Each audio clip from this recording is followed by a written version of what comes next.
when training abs, do you just need variety or you need to have progressions?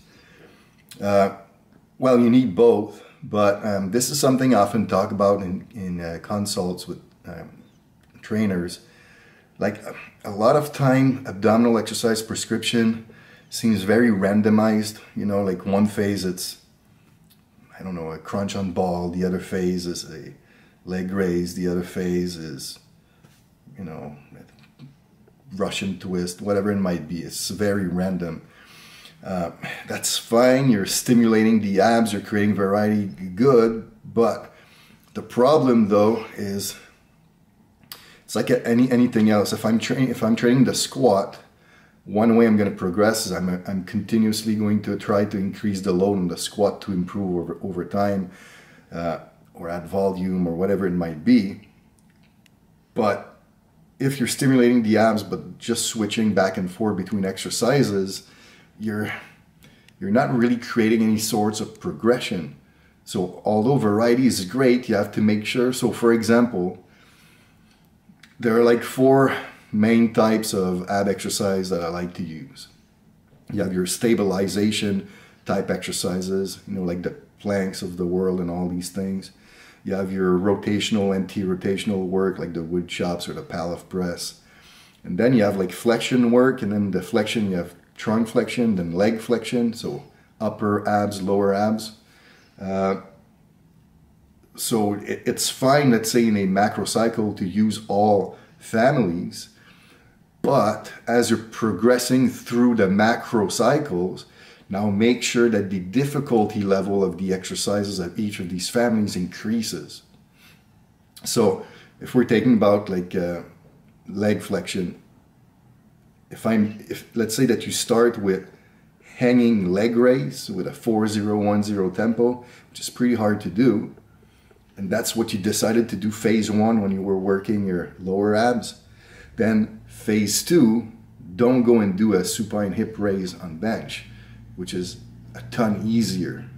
So that supine hip raise on bench might come first, then second, a low incline gar hammer raise, then third, maybe a high incline gar hammer raise, then fourth, maybe a hanging gar hammer raise, then 5. Then at that point you can try and attempt your hanging leg raise, and then you can move on to something even harder with like just changing the leverage with your legs. So you see, it's about, yes, variety, but making sure that you're progressing the varieties over time to make it more and more and more challenging. Which power methods is best for Muay Thai athletes during the off season? To me, like people who've been following my work, they know that the sport per se doesn't have as much impact for me as to what I'm going to do as the athlete's limiting factors. Because I'm always one to say, like in the off season, I'm always trying to build the best athlete, and then that improved athlete, once he gets back to training his sport, can better translate that new athleticism to his sport. My job as a strength coach, it's not to teach him the sport, but to just make him a better athlete. So that it's Muay Thai or any other sport, you know, you could lack explosive power or you could lack reactive power. So depending on this will make you select different exercises on the speed strength continuum. But specifically in terms of methods, 2 methods that I really like are contrast training and complex training. Okay, so these are by far my favorite methods in the last 1 or 2 phases of the off season to get the training outcome you're looking for. What do I think about the speed work from Westside? I like it. I mean, I think Louis Simmons is a smart guy. I do think that the speed day off of their modified Russian conjugate periodization is, for them, it's also good as a deload, a joint deload. But I think there's benefits. I especially like the way he uses bands by deloading the barbell and loading up a lot more with the bands. I think it's a smart way to improve explosive power in the context of the weight room. That's pretty smart. I like chain work as well. Again, chains, it's about like using it properly for speed strength. One issue I see with chains often with people is let's say you're doing 6 reps, they're going to put a 6 RM weight on the barbell, and then they add weight on top, like maybe let's say 20% of chains on top of their 6 RM, which is technically it's fine because you're accommodating the ascending strength curve of the press, but you're not really making the lift faster. You're actually making the concentric a little slower because now it's more challenging throughout, which is good for strength, but for speed strength it might not be the greatest way. So what I like about their approach is they're going to deload the barbell.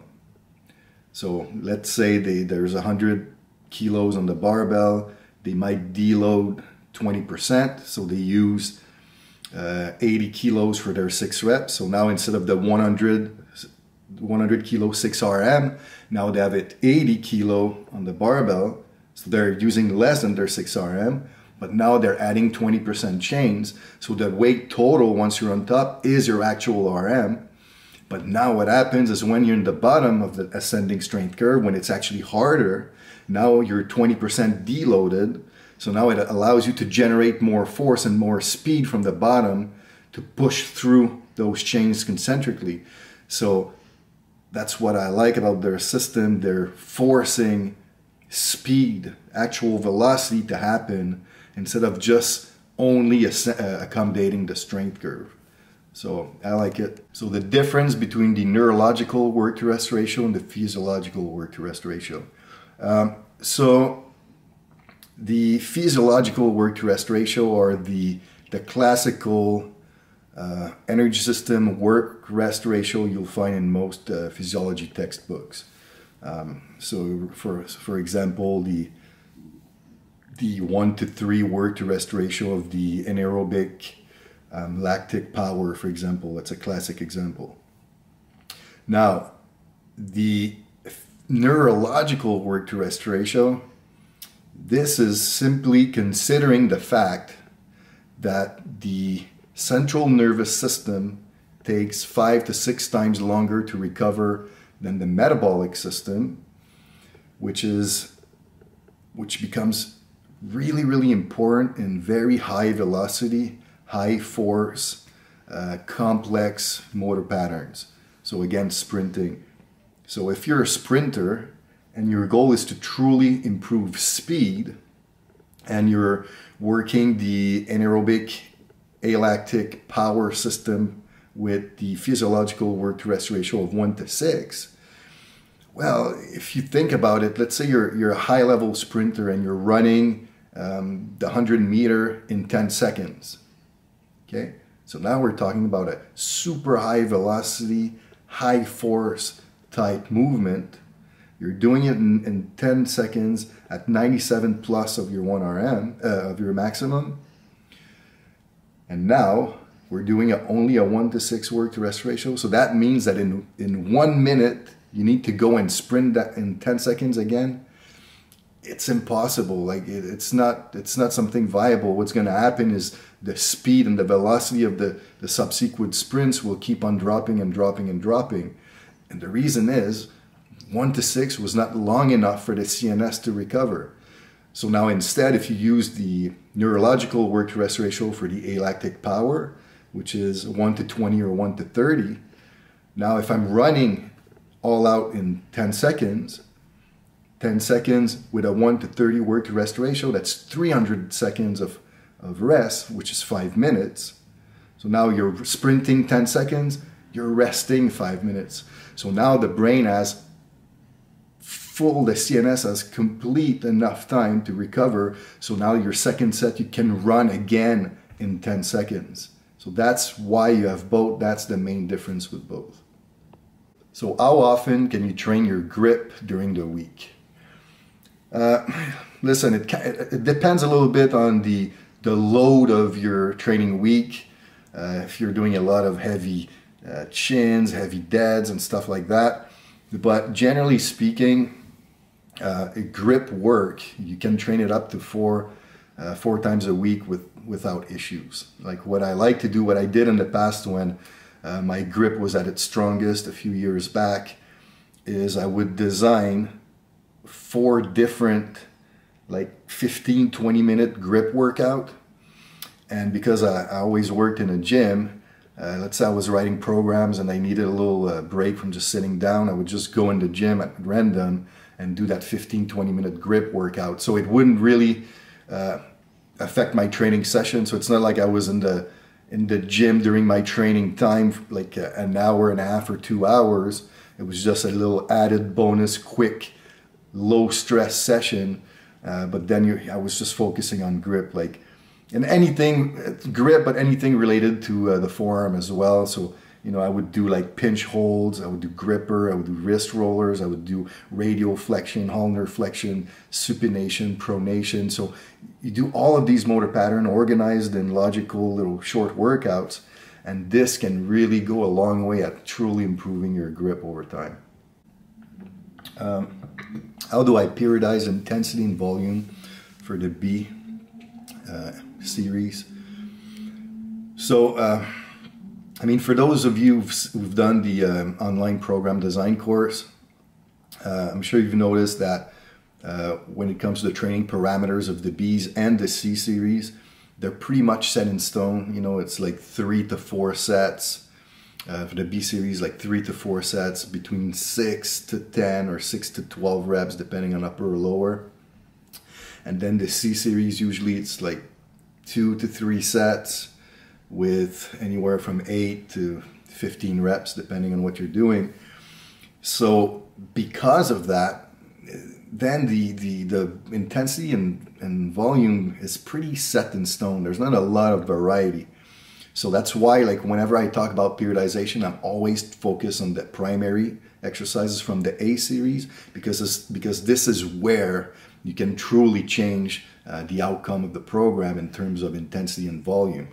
Again, the B's and the C's, it's quite set in stone. Now, that being said, obviously, if I'm in the accumulation phase, the range of sets, like the 3 to 4 for the B series, might be at the 4, and the reps between 6 to 10 will be closer to the 10. And then in the intensification, because fatigue masks fitness and the inverse relationship between intensity and volume, now instead of 3 sets, I might only use 3 sets, and now instead of being closer to the 10, I might be closer to the 6 or 8 reps. Okay, so this is basically how you undulate the B's and the C's. Again, simply because the nature of these movements and because of where they are in the training session, it doesn't call for that wide of a range. So that's why it's very set in stone. Unlike the A series, you could do anywhere from a single to 12 reps. So now this is much broader in terms of manipulation of intensities and volume. What is my favorite shoulder triset? If you want to focus on improving your delt, I like to train them unilateral. You get a lot more neural drive doing so. So my favorite is using mechanical advantage. So if you're doing a lateral raise, for example, when you're looking at the resistance curve, it goes from easy to hard to easy. So what you can do is you start with a lean away. Now you're overloading the end range, the hardest position. Then second exercise of the triset, you do a side lying lateral raise, so you're overloading the bottom, and then you can finish with a standard lateral raise where you're overloading the midpoint. So now you used mechanical advantage to stress the 3 parts of the movement of the lateral raise.